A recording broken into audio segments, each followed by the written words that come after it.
All right, so this is lecture 2. We're going to start talking about MOSFETs, but I wanted to cover or just ask, does anybody have any questions from the first lecture? Clear as mud? All right, so let's get going.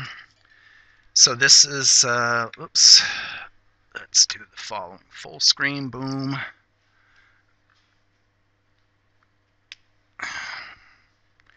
All right, so this is EE 420/ECG 620, and this is lecture 2.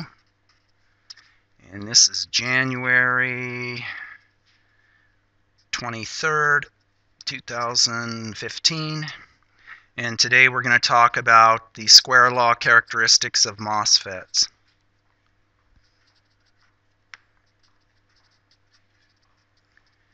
And before I do that, I want to do a quick review of MOSFETs so that everybody gets a feeling or has their intuitive feel for how a MOSFET operates. And I know you all remember perfectly, so this will be a good relaxing review.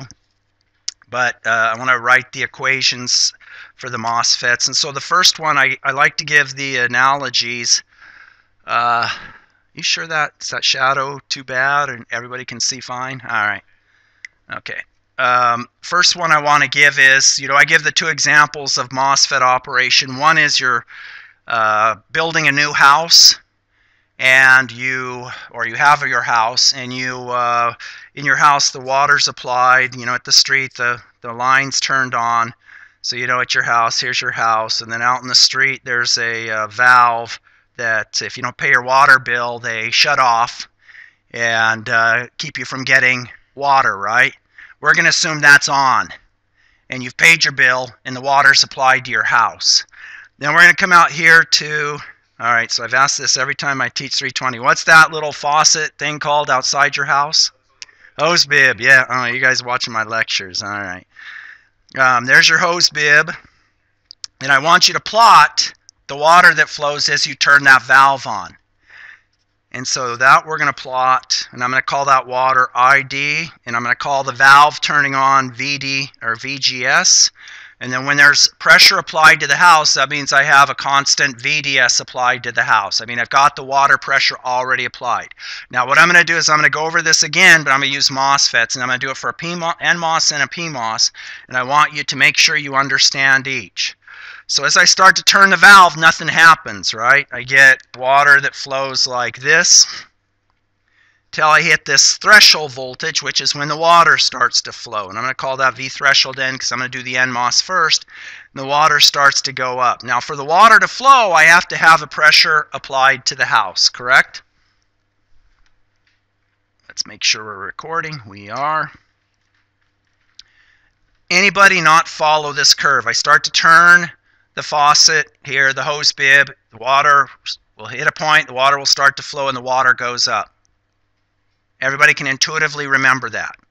Now I'm going to do the same thing for the MOSFET. So here's my MOSFET.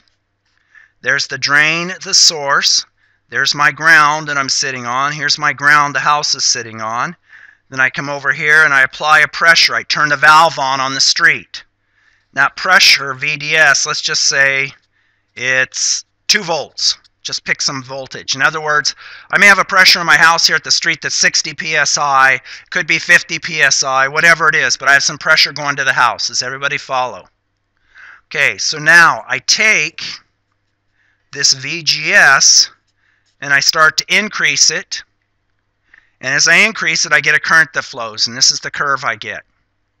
And there's simulation examples from chapter 6 and in chapter 9 that you can play around with this. I'm not going to do that today because I'm assuming you've taken basic electronics and you know that. Okay, the equation for the current that flows, this region right here, is ID. The current that flows is Kp, the transconductance parameter. The P's confusing because it's the same for NMOS and PMOS. Kp sub n over 2 W over L VGS minus V threshold N squared. And these are called the square law equations. So VGS greater than the threshold voltage, I get this current to flow. Does everybody understand this curve? Any questions? Okay, the current that flows in this area here below the threshold region is the subthreshold current. So why we're showing very little current flowing, in reality, there is a current that flows. In your calculators, that current that flows is used to be powered by the solar cell in your calculators, and so your transistors are all operating in subthreshold there. Any questions here?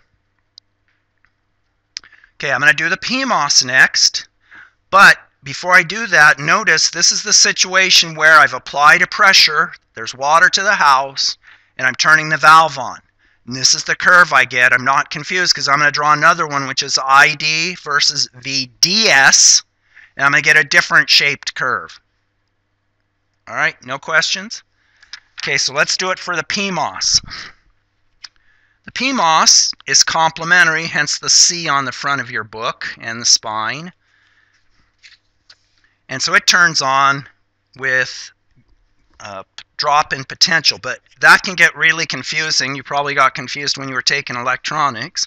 So I'm going to sketch this PMOS a certain way. So it's complementary, so the source of the PMOS is on the top, the bottom is the drain, and the gate is over here.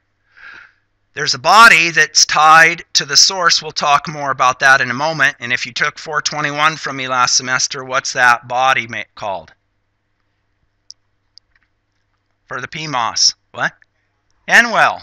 Yeah, it's the N-well. So then I come over here and I need to apply the pressure to the house. So I'm going to apply my voltage, which I'm going to apply a positive potential here, which I'm going to call VSD. How much current flows down there? 0. That's just a reference. I could put the ground up here too. So let's pause for a moment and talk about that. Let's say this is 2 volts. What is the potential right here? 2. Okay, let's say instead of putting the ground there, I put the ground here. What is the potential here? 0. What is the potential here? -2. This is where it gets confusing, because if you talk about VDS, V drain minus V source, or VDS for the PMOS, it's negative. That's why for the PMOS we use VSD, and for the NMOS we use VDS, so they're all positive numbers and we don't get confused.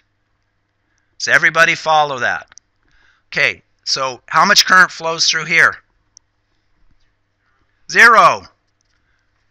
Okay, so I'm going back now. I'm going to put the ground down here. I'm going to talk about only positive potentials. I've got 2 volts up here, which is tied to the source and the body.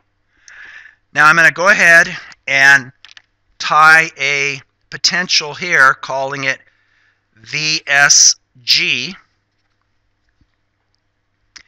And I'm going to ask on this plot right here, when the MOSFET is off and no current flows, what is VGS? What is this VGS? If there's 0 volts, what is VGS? What do I replace it with in my mind? Yeah, short, a wire to ground. Does everybody follow that? Okay.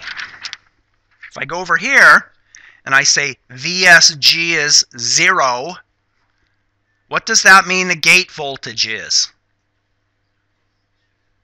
2. VSG is 0. That means I replace this with a wire. Means the gate's at 2 volts. Why is that important? Because it doesn't mean when I say VSG is 0 that I pull it out. If I pull it out, then I don't have VSG of 0. I have whatever the gate voltage is floating, and the source voltage, that determines the VSG. The only time I have VSG 0 is if I put a wire there. Everybody follow that. So I'm going to make the same plot now because it's the same operation. Here's VSG, here's ID, and I go write my current, and when I have VSG of 0, let's write that VSG equals 0, V source equals what? What is the source voltage? 2. And what is the V gate voltage here? With VSG equal to 0. 2. Okay, when he says VSG 0, he's talking about putting a wire there. Why doesn't he just say put a wire there instead of VSG equals 0? Wire means in my mind, boom, that's easy. Then I know these two potentials are the same. Questions? Okay, so now let's say I drop VSG to 1 volt. I increase it. I go up to 1 volt and say that's above the threshold voltage. I start to get, as I increase VSG, the exact same curve. Okay, so if I go VSG is 3 volts, what's the absolute potential there? 2, that's a power down, plus minus. So it just means I subtract. Minus 3, this means minus 1. Does everybody follow that? If I go back and I make this ground, and I make this 3, or let's say 2, just to be different, and I ask, what is this potential? What is the answer? If this voltage is 2, and this is at ground now, what is this potential? Minus 2. Easy. Here's the confusing part is, then I say VGS equals minus 2. That's why in like the SPICE models, they'll say V threshold P equals minus 0.9, but they're talking about with reference to VGS, and we don't do that. In our equations, we write ID equals Kp sub P, the transconductance parameter for the PMOS, over 2, W over L, width over length, times VSG minus V threshold P. What numbers are negative here? None. So if VS threshold P was 0.9, VSG was 3, and I would say this is 2.1, and that would mean the gate is at a lower potential than the source by 3 volts. Because V source minus V gate equals 3, or let's stick with 2 here. Right? Any questions? Okay, so we got this little equation here. Let's change. Let's say we have new construction. New construction, or you didn't pay your water bill and you finally won the lottery, or they don't have a lottery, or you won some money so you're getting your water turned back on.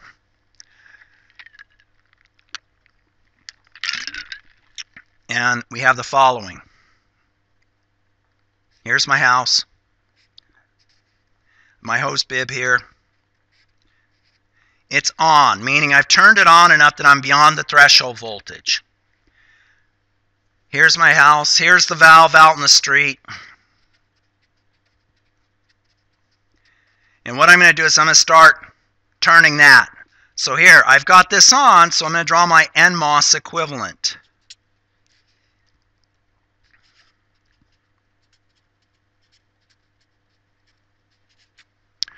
So I've applied a potential between the gate and the source, and that potential is greater than the threshold. In other words, if there were water going to the house, water would go out the valve. But there isn't. So if I plot my curve there of my water, ID versus the pressure that I have, I would have 0. Does everybody follow that? Now, I'm going to take and I'm going to turn this valve on, and water is going to go to the house. Of course, why would I leave all the valves on in the house when I turn the water on for the first time going to the house? Yeah, you want to clean out all the pipes, right? And you want to do it for quite a while. Okay, that's like if they don't let people do it anymore for some reason. Well, the reason is people don't know how to do it. But it used to be, like when I bought my first house in '86, the water heater went out. I had 2 of them. And I had to replace the water heater. I went down to the hardware store. I bought the water heater. I came back. I installed it. First thing you do is you open up all of the hot water in the house before you turn the water on. Why? What's in the water heater? Air. If you don't turn the water on and let the water heater fill up with water, because water moving through it, it explodes. And that's why they made the law. We're not going to let the average person remove their hot water heater and install it, because they don't know that it can explode if you don't fill it up before you turn the power on and let the water heater heat up. Okay? Got to fill it up first. And that's one thing other people I found they don't understand. If you have airflow or water flow, it needs to go somewhere. right? You turn on, like my wife has this really powerful range hood for cooking. It has 1200 CFM per minute, all right? I mean, you can stand under it, and if you had hair, it would go up, all right? And if you don't crack the window or whatever, it doesn't work. There's no place for the air to go, right? Because the house is airtight. All right, so anyway, I'm going to start increasing VDS, and I want you to imagine this. So I start to increase VDS. What happens to the water flowing with all the valves on? I go out on the street. You know, you can do this. If you live in a house, you can go out to the street, lift the little thing up. There's a little valve there and shut your water off for your house. And then turn it back on. If I start turning it back on slowly, what happens to the water? Starts to go up. You start to get water flow, but it doesn't go up like it does with this one. Because this one, I have to wait. Here I'm assuming that when I start to turn this and water starts to flow, that's the VDS going up. So the water starts to go up like this. Notice it's a totally different curve. And it keeps going up until the valve limits how much water can go through. When the valve limits, it gets this flattening or saturating effect. That's why that's called the saturation region. Any questions? So this would be with VGS greater than what? Well, keep it simple. The threshold voltage, which in your mind simply means I've turned the valve on enough that when I apply the water, water's going to come out the hose bib. It comes out linear here because I'm just starting to apply the pressure. Water starts to flow out. Once I get to a certain level, water flattens out. Okay, so I got a question. Say I turn this a little bit to shut it off. It's still on, so water's still going through it, but I turn it down a little bit. I lower VGS. What's going to happen to this curve? Yeah, it's going to go like this, right? It'll be, each time I do this, the VGS going down. This plot, at least for me, was tough when I was learning electronics because it's the first time I saw three things plotted on one plot. I saw ID and then VDS, and both of these changed, but these inner plots here were fixed for a constant variable. So this is only for one specific value of VGS. I don't change VDS and VGS at the same time. So everybody follow that. Turn the valve, go out to the street, start cranking up the pressure, plot it. Any questions? Okay, I've got a question. In a real MOSFET, this slope here isn't flat. In other words, it doesn't just permanently go to a certain value and then stay there. It has a curve. The way that's called channel length modulation, which we covered in 421, 621, but the way that's modeled then is ID equals Kp sub n over 2 times W over L times VGS minus V threshold n squared times 1 plus this factor here called lambda, which is the channel length modulation parameter, times the drain to source voltage minus VDS sat. And this voltage right here is called VDS sat, and it varies depending on VDS and VGS, and it's equal to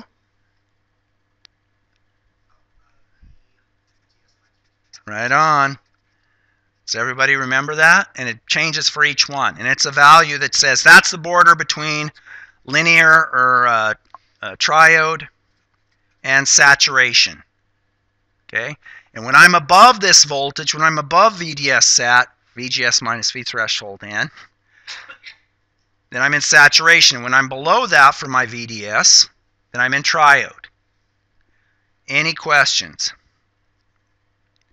Well, I got a question. What does the MOSFET look like in this region? A resistor, where that's 1 over the channel resistance. And what does it look like here? Current source in parallel with, yeah, so this we'll call ID sat, which is the current that's over here, ID sat, in parallel with a resistor, which we're going to call R out. How do I determine the resistor? If I get curves like this, how would I say, oh, the resistor's value is this? Yeah, I'd look at 1 over the slope of the curves in this region. Oh, wait, that's what we covered last time. Easy, right? Any questions? So we got all our little equations here. Let's talk about some circuits now, because I don't want you just to be, I don't want you to, oh, I know how to do the equations. I want you to have some feeling for the circuits when you look at them, so it's not all, math. So, all right. So let's go. And I'll take some basic circuits first. The first one I want to look at is the following.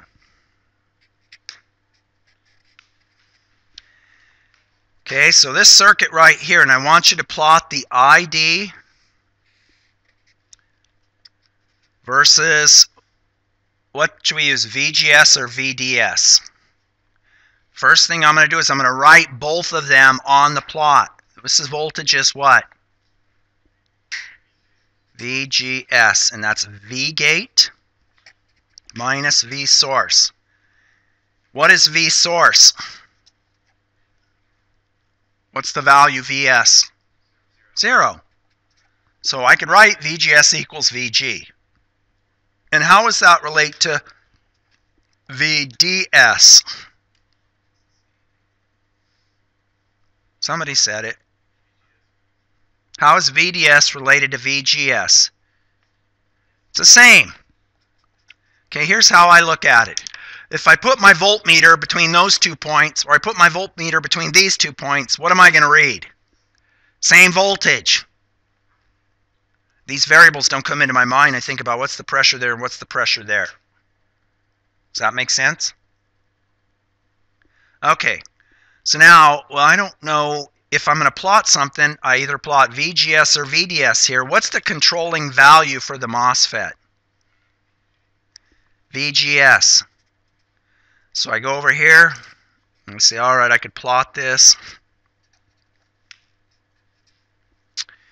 And I'm going to do this example actually with SPICE. So I got VGS, and I say, okay, what happens? Nothing really interesting happens until when? What's that? Yeah, until I pass the threshold. Alright. So I do this. And then I go up. See, I can talk to him and embarrass him. And then, what the hell did he say? Now he's going to be like, I can't fall asleep, I can't fall asleep, I can't fall asleep. Alright. The threshold voltage, just like that. And I get this curve. So if I ask you, okay, first off, what does this behave like? What is it? Diode. This is called a diode connected MOSFET.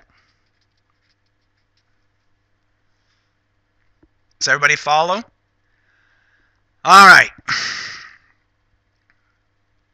So, I got a question. Does the diode look like here? A resistor. You know what? I want to prove all this stuff. I want to prove that all this is true. But I got a question. Which region of operation is the MOSFET operating over here? Triode? How much current? Just kidding. How much current's flowing over here?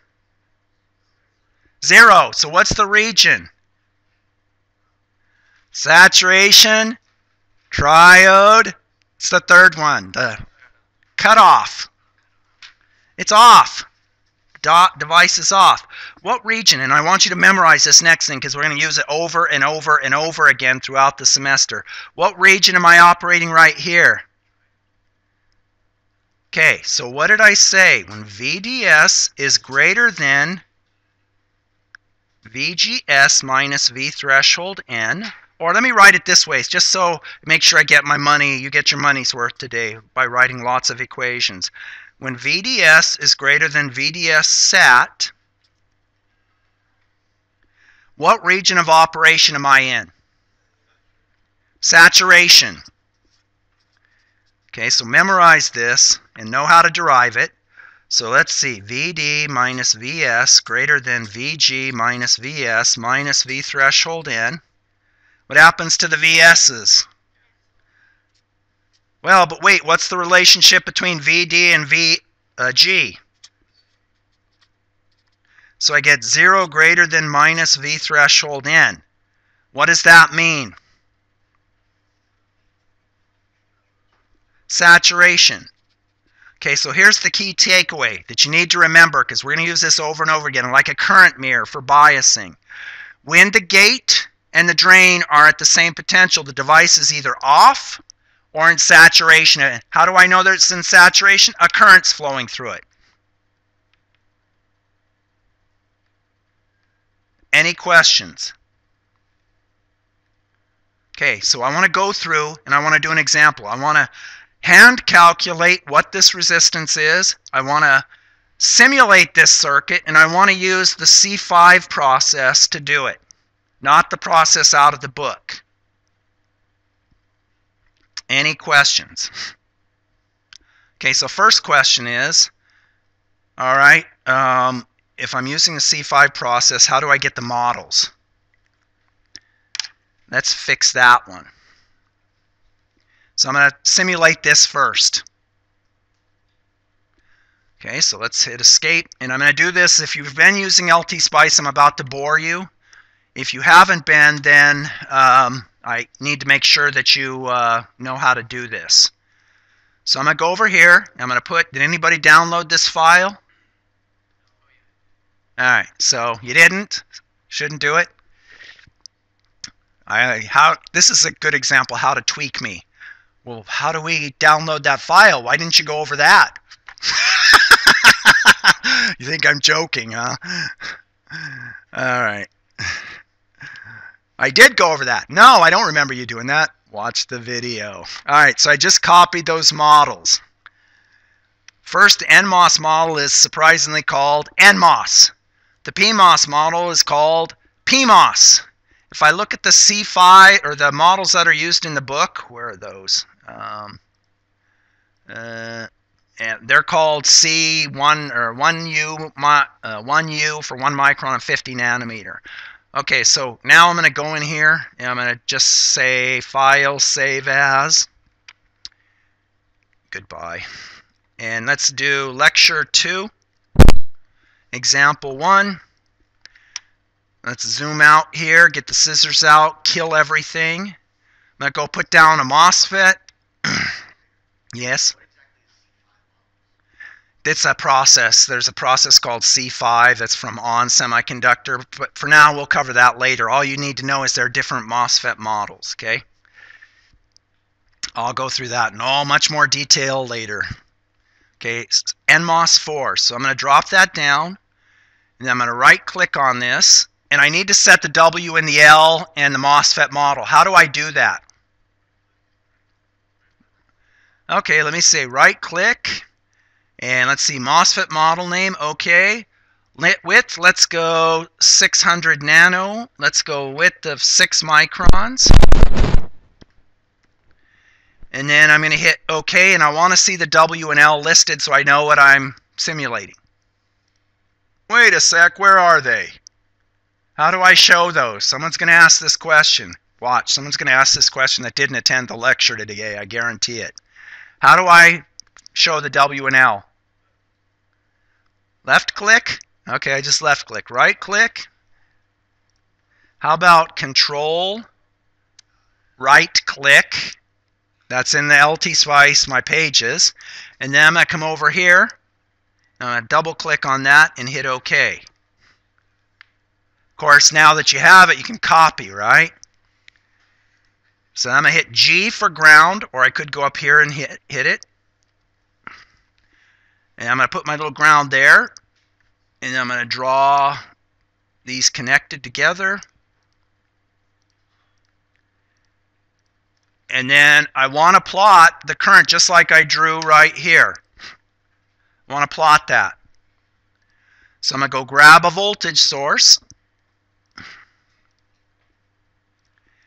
Press G again. Then I'm going to wire it up. And what do you think I should call that voltage source? let's give it a value of 0, and let's call it, how about, VG, or let's say VGS. We get used to talking about VGS. And now I'm going to come over here, and I'm going to say dot DC sweep VGS from 0 to 2 volts in 1 millivolt steps. Of course, I could just hit the running man and try to do that directly. Okay, I've got a mistake in here. What is it? Well, let's find out. Maybe. Oh, it seems to work.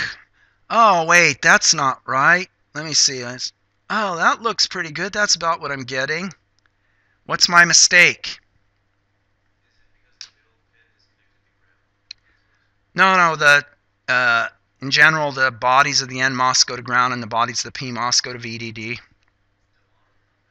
Yeah, I'm not using them. Since this is the default name, it's using the default models. I haven't selected my models, so I got to go. This will drive you crazy. You do something and you don't have the models selected, you're not getting things to match your hand calculations. So I'm just showing you a problem right up front.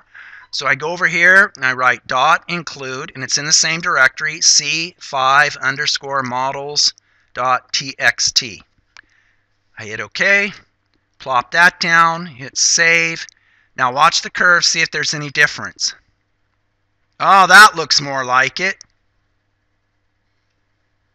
Okay, so I'm going to go click this window, press save so that it automatically plots next time. Save. Any questions? And then if I look at the model here, oh, that's what I get. I could go up higher and get it to be more exponential, but I don't even know what the parameters KP and all that stuff are. So I'm going to do this 2 ways. I'm going to look at the plot and I'm going to determine KP and threshold voltage. And then I'm going to go look at the SPICE model. And you're going to help me. Okay? So, okay, I'm learning. So before I go try to derive that model, I'm going to think coherently. And what I'm going to do is I'm going to come back here. And I'm going to write the equation for the MOSFET. And I'm going to write it as ID equals Kp sub P over 2 times W over L times VGS minus V threshold N squared. Now, why am I going through this? This isn't so much for this class as it is for every senior design or your microcontrollers or whatever, okay? When I have a data sheet or I have a transistor and they don't provide me with a SPICE model, I need to make a SPICE model for that part. I got the curves, I should be able to do that from scratch. Okay? Just using, you'll see in the chapter 6, there's a level 1 model that you can go through and see the parameters. It's pretty simple. Okay, so I look at that and I go, okay, looking at this plot and that equation, what parameter could I estimate right to begin with? The threshold voltage. How do I know that? Yeah, it starts to turn on at about 0.8. Does everybody follow that? Okay, I'm going to just pause for a moment. It looks like it's 0 over here, right? How do I show that it's not 0? Real quick, I just want to prove it in the sim. Yeah, just how about this? I'm going to go logarithmic. And I look here and I go, oh, we're below 0.8. Let's see, right here at about 0.7, it's 1 microamp, 0.1 microamp, etc. on down, right, until we get to real small values. Does everybody see what's happening here and how the current's not 0, but still there's a current? This is a big issue nowadays with the MOSFETs so small, is how to make the device shut off better. Because if the device doesn't shut off well, it can be sitting there doing nothing in your handheld device and it's still pulling the battery down because it's leaking so much because the transistors aren't doing a good job shutting off. Okay? So even though it looks like, when I run the sim, it looks like there's 0 current, there's not. Okay, so I'm going to go ahead and go back here and say, all right, I've got VGS minus 0.8 squared. What's W over L for that transistor? Let's see. So W over L is what? What's 6 nano in micro? 0.6 micro, right? So it's 6U divided by 0.6U, so it's 10. So I can go back and I can put 10 here. Then I don't know what Kp is. Whoops, Kp sub n, sorry.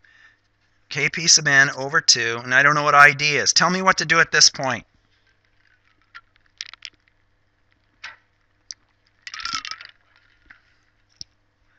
I'm the king of simple questions. What do I do next?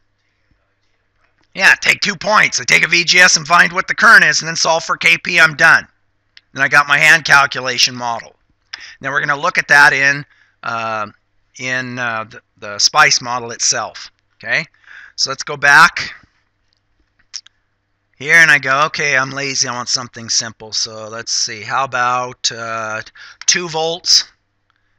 Or actually, let's go with 1.8, and that's roughly 470. Why did I pick 1.8? Let's find out. So 1.8 and 470. 470 micro is equal to Kp sub n times 5 times 1.8 minus 0.8 squared. What's that go to? You know, one of the benefits of writing homework problems and making examples and all that, you get to pick the numbers. You get to make it easy on yourself. I got to keep remembering that. Ah, crap, I got to make more homework problems. Then I get to pick what I want. All right, so then what's Kp? And I'm just going to give approximate number here, so I don't have to break out the well, I guess I don't really need to. What is Kp?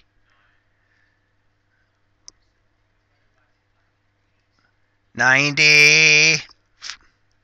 You didn't need a calculator for that, right? 450 divided by 5 is 9, and 20 divided by 5 is 4. 94 microamps per volt squared. How did I know those units?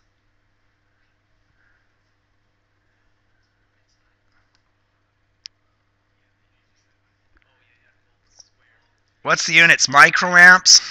This is volts squared, so it's 9. Okay, so I can say, well, let's let me see. Did I write that down somewhere in the book here? Yeah, we'll just use this. We can estimate with 100 micro just to get in the ballpark. Okay, does that bother anybody? Because we're designing stuff to do things, right? We're not trying to be academics here. Okay, any questions? So I write Kp is this, and then I could go back, and what's Kp?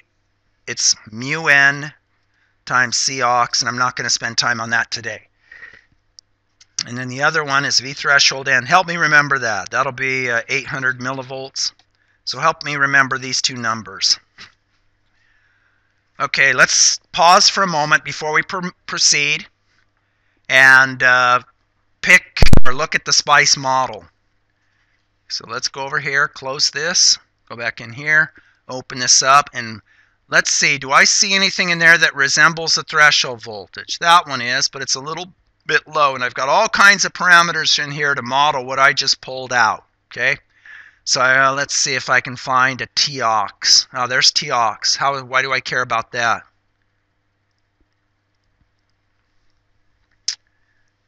People that took 421, 621 from me, why do I care about Tox? Because it's epsilon ox over Tox. You guys are killing me. Was your Christmas too fun or something? What's epsilon ox? Dielectric constant of the silicon dioxide, 3.9 times the dielectric of free space. Come on. I'm going to give you guys extra questions on the quiz. Oh, yeah, you too. I'm used to seeing you in the low rent district, man. I have to start going like this. Silvestri. All right, any questions on this? Okay, So what I want to do next is I want to calculate the resistance that flows in the circuit. Whoops. That flows in the circuit. So I'm going to do this two ways.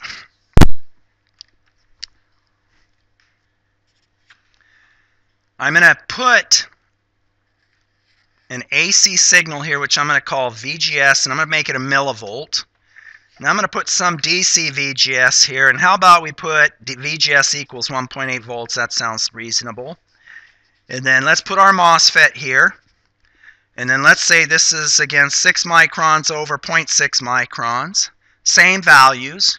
And I want you to first use equations to calculate the resistance here of the device, or let's be more precise, our channel. Okay, then I want you to tell me, okay, let me ask the simple question first. I'm not trying to trick you. What's the DC current that flows right here in this circuit?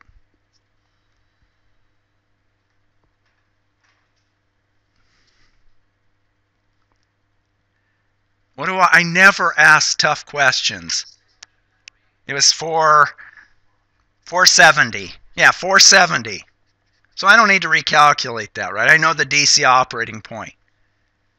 Okay? What's the DC voltage from here to here? 1.8. All right, I don't need to be tricky. Okay, so now how do I calculate the slope here at this point?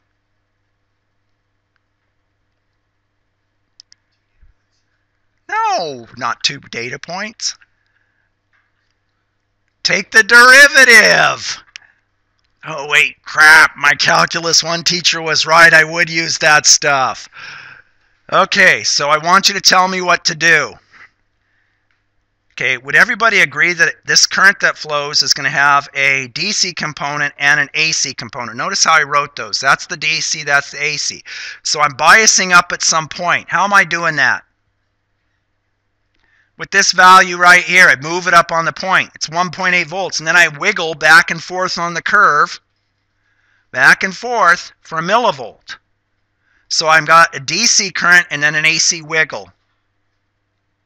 So I write, oh, well, I know that. That means my DC current, which I'm going to write is ID. Does everybody see what I did there? Is equal to Kp sub n. What was that, roughly? 100 microamps per volt squared, 94 to be precise. 2 times W over L times the DC VGS plus the AC VGS minus the threshold voltage squared. Anybody think I'm doing magic there?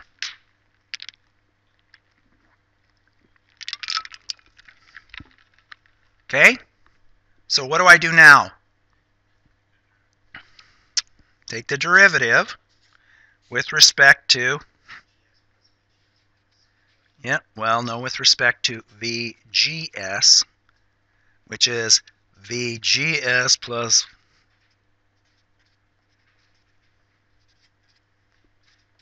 Is it clear? When I give this on a quiz in a week or whatever, on Thursday maybe? Or Wednesday? Scared you? And this is at ID equal to a constant and VGS equal to a constant. And what does this mean? Finding the derivative at that point. That's all it means is, hey, I'm keeping the DC value here, ID constant, and the value here, VGS constant. Then I'm finding the derivative with that constant. Okay, so if I do that, that's going to be 1 over my channel resistance. I've just already showed that because 1 over the slope is the channel resistance. So tell me, what's the derivative of this? 2 comes down. I get Kp sub n, W over L, times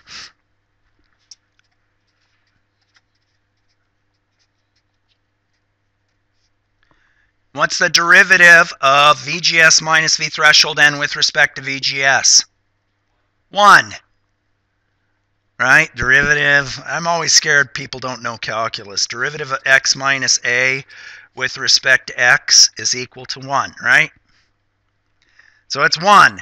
And so there's my answer. So you know what I'm going to do now? I'm going to calculate what that channel resistance is, and then we're going to find and simulate it and see if we did it correctly. Any questions? We're going to prove it. So I write 1 over R channel. Whoops.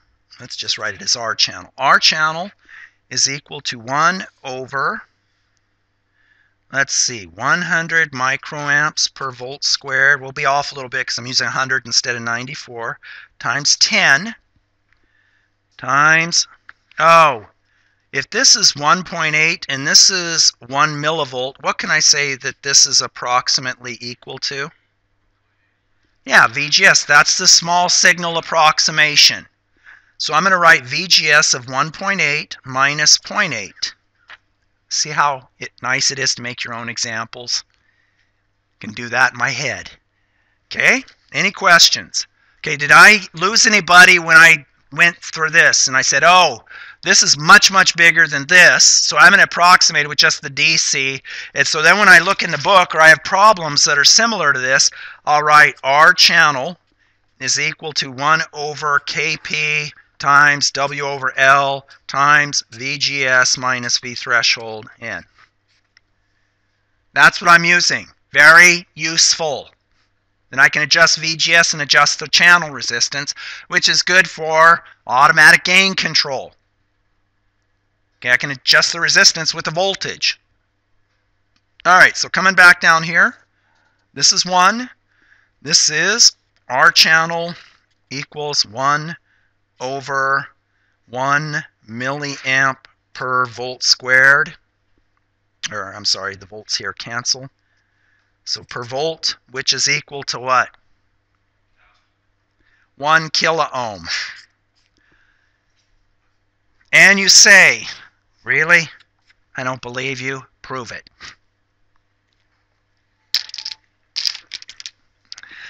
All right, and I'm going to prove it 2 ways. Any questions? Okay. You know what I think? I think that sitting through the lecture live is hard. Watching it on video's got to be painful.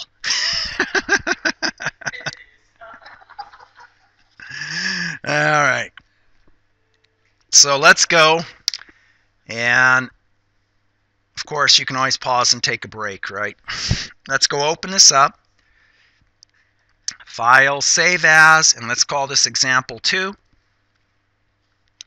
Hit save. And I want to put in series with my DC source here, I want to put an AC source. But in Spice, that's easy. What I can do is I can do it 2 ways.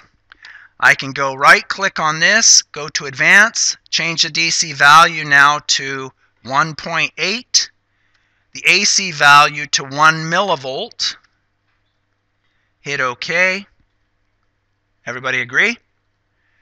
Then I can go change this to an AC sweep, and let's just go decade, 100 points per decade, start at 1, go to 1 kilohertz. Hit OK, hit run. Then I'm going to look at the DC current that flows. What do you think I'm going to see?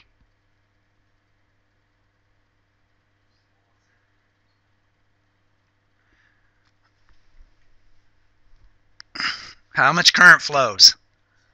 471. Well, better be. I just did the sim and looked it directly off the sim. It should be exactly the same, right? Now I want to plot the current that flows here, though. And I get, wait, what's up with this? I get 124 dB, which I'm going to round to 120 dB. Minus, I don't understand that. Well, before I explain, what I'm going to do first is I'm going to go 120 dB. Why don't I just do linear? Oh, it's 600 nanoamps. What's up with that? Okay, That doesn't seem what I'm estimating it to be. So let's go back and do my little calculation. So here, this is my overall circuit, but I've calculated what the small signal resistance of this is. It's 1 kilo ohm. Okay? So I want to write the AC circuit. So I'm going to write my AC circuit, and now tell me if this makes sense, to look like the following. Well, I know I've gone over this already, but I can never go over things one time and have them stick. What's the AC voltage there? 0. I can't change the voltage across there. I have no AC voltage there. That's AC 0. You're not getting tired on me, are you, man? All right. Do you want me to? Yeah! All right, it's AC 0. What's the AC voltage here? 1 millivolt. What do I replace this with for AC? What's the whole point of me doing all this math and calculations? Yeah, 1K. So now I go back and I say, all right, well, my circuit, AC-wise, looks like this. 1 millivolt, 1K. And what do I expect the current to flow?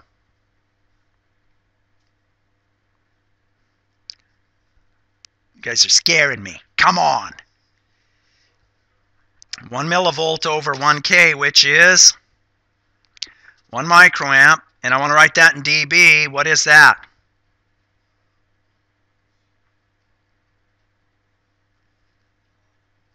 Let me see. 20 log 1 micro. Wait, I'm still not. Wait, how else do I write? 20 log 10 to the minus 6. Oh, wait. That's minus 120 dB. Wow! My simulations and hand calculations match. Any questions? So we go back, and let's just verify that again. Oops, shoot.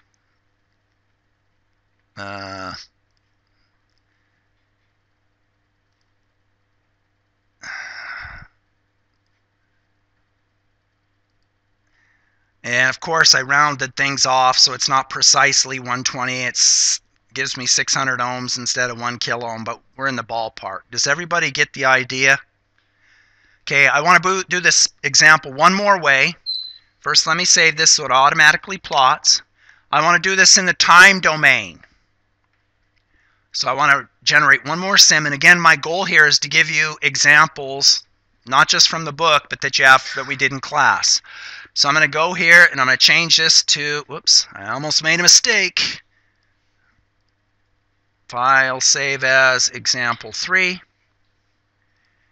And I'm going to right-click here, go to sign, and what offset voltage do I need? 1.8. What's my amplitude? 1 milli. What's my frequency? Let's pick something low. Let's say a kilohertz. So what's the period of my sine wave? 1 millisecond. So I'm going to simulate for 4 milliseconds. Now let's go 5 milliseconds. Let's live it up. It's Friday. Okay, so we'll go, and I'm going to try to make a mistake here. Let's see what happens. And if it doesn't, I'm going to just tell you so that you have it for the future. Whoops. Time to stop. Let's go 5 milli. And what I'm hoping to see here is jagged plots. Okay, and there's a reason when LT Spice saves data, it tries to compress it. So oftentimes there'll be these jagged plots. If I get it, I'll fix it. If I don't get it, I'm going to show you how to fix it anyway, just so you have it for reference. Okay, so I'm going to hit save, then hit run. And first thing, because nothing succeeds like success, I'm going to plot and make sure I have 1.8 volts and 1 millivolt. Oh, jagged plot. That's not what I want. Now let me waste 2 hours of my time. If you didn't watch the lecture today, someone's going to waste time. So what I'm going to do here is I'm going to put this magic command, dot options plot when size equals 0. And that eliminates the compression. So if I don't have that in there, it's not going to give me nice smooth plots. Oh, paid to come to class. All right. Any questions? Okay, so now I'm going to plot the current that flows here. What do I expect?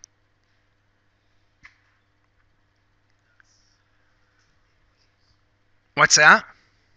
I expect to see DC 470, micro 471, and then on top of that I should see how much current flowing. Oh, let me review what I calculated. 1 microamp. Okay? So I've got a couple issues here I want to just make sure everybody follows. One is when it starts up, it's not in steady state like when you're running an AC sim. So I'm going to go ahead and plot the current here. And I see, looks pretty steady state. Well, this one's actually a nice number. But I'm turning my homework in, and I want to make sure the grader has little effort to grade my homework. So you know what I'm going to do? I'm going to go over here. I'm going to right-click, and I'm going to put minus 471.5U. I think that's it's probably a little bit lower than that. So let's go 4.5. And you can iterate just to make sure you subtract the right DC out. And hit OK. And it's not going all the way up to a microamp, but of course I didn't use a calculator and I rounded things out. But I'm going to hit save, and then when I copy this plot, which I could do actually without using the snipping tool by doing this, but I like to use a snipping tool, I'm going to point and say DC offset subtracted. Here's what I calculated. Here's what the sim shows me. Any questions on that?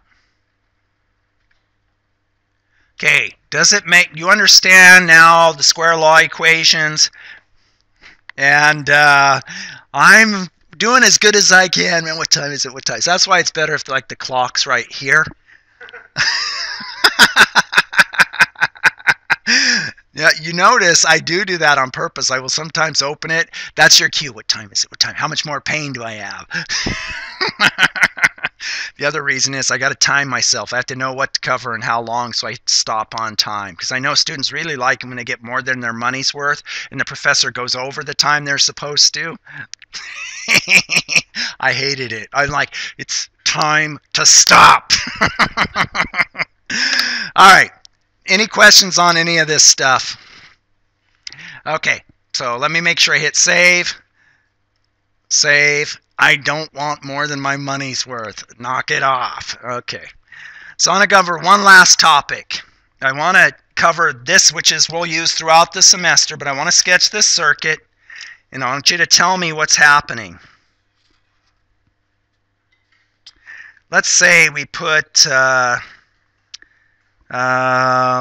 do the following. 470 microamps to plus 5 volts, and I'm going to put 2 MOSFETs just like we covered. And I'm going to diode connect them, and I don't want you to worry about body effect.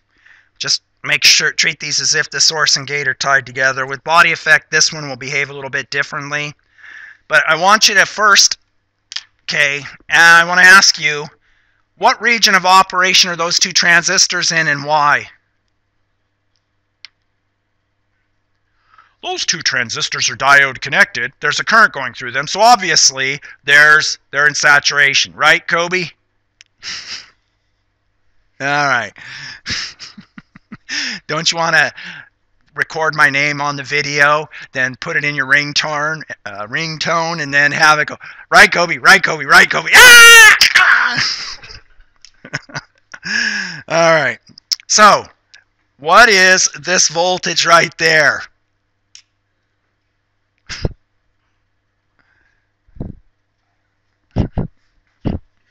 I'm about to Hogwarts you, man. It wasn't Friday and you were showing up, man. I don't know. Okay, what's that voltage?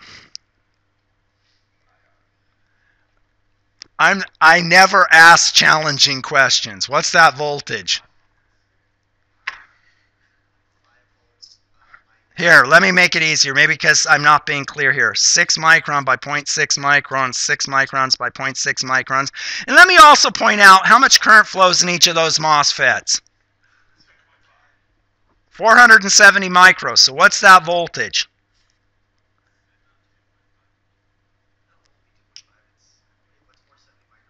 You guys are killing me. Wait, first off, when I do DC, I use that to calculate AC parameters. It has nothing to do with, oh, I got a DC, now I got 1 kilo, I'm going to multiply. No, it don't work like that. I use it for AC. But I already did this problem. What's the voltage here?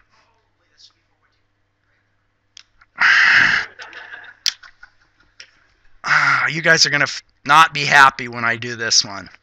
So let's do File, Save As, Example 4. Save. Let's get the scissors out here. Let's get rid of that, get rid of that. And let's go get the copy tool here. And then let's go hit Fit. And let's go grab a current of... You know, when I do this, every time I keep thinking to myself, they're so used to not understanding what's going on. So this is 470. And then I've got, and since this is an ideal current source, I actually don't need to tie that to a voltage. In a real circuit, I do. And I'm about to, do I need to change the simulation? Can I go .dc or .tran? Nah, this is good enough. Let's hit Save, Run. And then let's plot the voltage here. What is the voltage there, roughly? 1.8. Gee, where did I hear that before? Oh, wait, he's been using that over and over again because he's really lazy and he's using the same number so he doesn't have to calculate stuff. All right, so if I don't have body effect, let's not have body effect for a moment. Whoops. Undo. Edit. You have to be careful I don't hit F9 because F9 is pause on the video.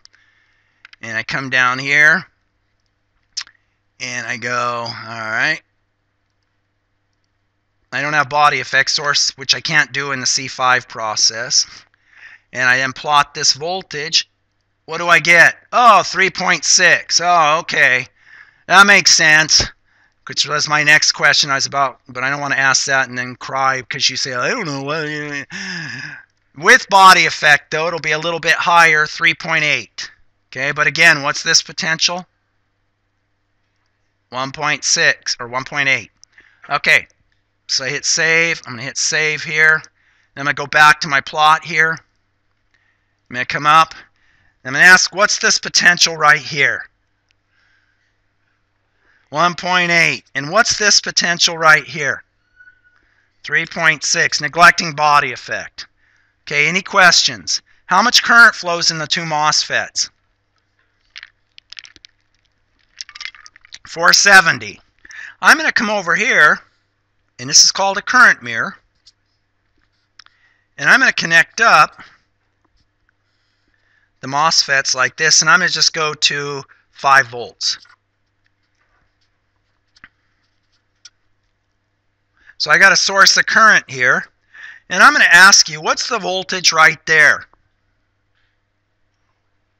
Oh, well, gee, is the voltage here different than the voltage here? 1.8. What's the voltage from here to here? 1.8. It's VGS. What's the voltage here then? What's the voltage here? What's the voltage here to ground? 3.6. So what's the voltage here? Oh, let me ask a simpler question. If I have 1.8 volts and this MOSFET's operating in triode, or in saturation rather, what's the current that flows in it and why? Well, the way I'd calculate that is here. If it's in saturation, this is the same size. So Well, wait a sec. That's the same as that. So what happens to the current in here? It's got to be the same, 470. It mirrors the current over. Well, wait. If I have 470 flowing in this one, what does the VGS have to be? 1.8. Wait a sec. If I want 2 gallons per minute coming out of my hose, and I've got 2 hose bibs on my house, and they're the exact same, don't I have to turn them the same amount? Don't I have to set them to the same voltage? Okay, so what's the VGS here? 1.8. I got to turn it the same amount to get the water to flow through it. So then if I ask, well, here's the trick question. What's the potential there? Or here? 5. Okay. So I'm going to resketch this. We're going to inject a current, and then we're going to quit. Okay, any questions on this circuit? Any questions on the circuit?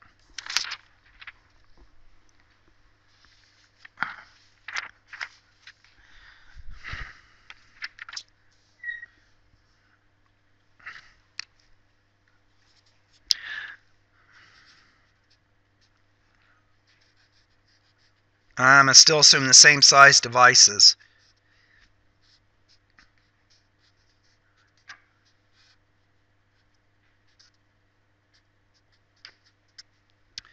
So I have 470 here, 470, and I have 470 here.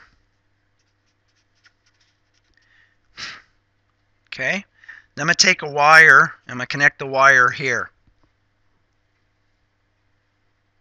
Okay, now,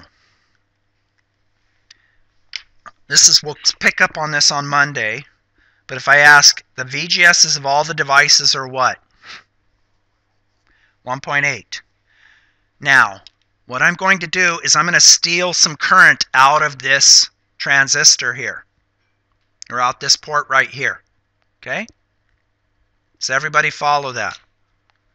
Okay, so if I ask, I'm stealing that current, where does it come from? Now, this is where you start, instead of thinking about equations and all that, you start to think about water flow and what's happening. You don't think water flow after you understand, you think of current flow. You ask, okay, if I steal current, where does that current come from? Now, there's a current coming in here, a current going out there. If I steal some of it, there's 2 devices connected there. Where does it come from? Top device. The top device is sourcing current. Well, that means that if I increase the current coming through here, I got to decrease this current. Okay, so wait a sec, but if I increase the current that's going through here, what happens to the source to gate to source voltage? It's got to go up. If I'm taking more water out of this valve, I got to increase the VGS. So that means this potential here does what? If I'm turning, okay, let me ask a simpler. What happens to these 2 potentials as I start pulling the current out? What happens to these 2? Absolutely nothing. They're bias voltages. They're fixed. They're independent of anything that goes on over here because they're going to a piece of polysilicon over glass. They're generating 2 voltages. What happens is over here, whatever I do doesn't influence those 2 voltages. Or these 2 voltages. Does everybody follow? So if I steal the current, this is fixed at 3.6. This voltage has to go down. That turns this one on. And if I look at this transistor, its VGS is fixed, so I'm operating on this curve. If it was right here, I start stealing current, it moves it down on the curve. And if I keep stealing more and more current, it goes all the way down. So tell me, how would I get to this point where the current in here goes to 0? How much current would I have to pull out of here? 470, right? If I take 470, if I pull this down, well, could be less, could be a little more than that. If I pull this down, this guy shuts off, all the current supplied here, and it goes out. Any questions? Okay, this is the way I'm thinking. I steal the current, this guy turns on more, which means this voltage drops. This voltage, VDS, drops on the curve, and it ultimately shuts this off. It moves from saturation to triode and off. even though the VGS is staying at 1.8. Any questions? Okay, so since I'm predictable, what am I going to say next? Let's inject a current. Let's shove a current in there and see what happens. If I push a current in there, where does that current have to go? Has to go down here, right? Because this one's, okay, well, wait a sec. If it's going down here, this guy's not changing. Its VGS is staying constant. I can't increase the current that flows in there. It's staying on this curve, so that means I push the VDS up, which means this voltage gets pushed up. And in other words, if I put pressure into something, if I put a current in, the pressure goes up. If this pressure goes up, what happens to the VGS here and why? Well, that voltage is fixed. We already established that. So if I put the pressure here, what happens to this guy? This voltage goes up. What happens to this transistor? Starts to shut off until I push in 470 micro. When I push in 470 micro, all of the current this wants to, approximately, you could argue, well, it's not, it's a little bit more because I'm on this curve. But when I'm up here, this guy shuts off, and all of that current that I push in goes through this device. Does that make sense? So the key takeaway here is I don't just look at the circuit and go, where's the math, where's the equation, let me calculate. I say, okay, this is a mirror. These two are mirroring the same voltages. VGS controls. It controls it through here. I'm pushing this current through these two diode-connected devices. I'm mirroring it over here. Mirrors, and I get a current flowing down. Now, if I inject a current or I pull a current out, pushing a current in is going to do what to this node? Push, increase the pressure, shut this guy off. Pull the current out, or I'm sorry, if I pull the current out, it's going to decrease the pressure. This guy is going to turn on. This one will shut off. If I push in, this guy will shut off. This guy will stay on. Everybody follow. So read chapter 9 this weekend, and then we'll continue on in that on Monday. And we'll have a quiz probably on the IV curve stuff that we talked about last time, because that's what the homework's on. Any questions? Have a good weekend.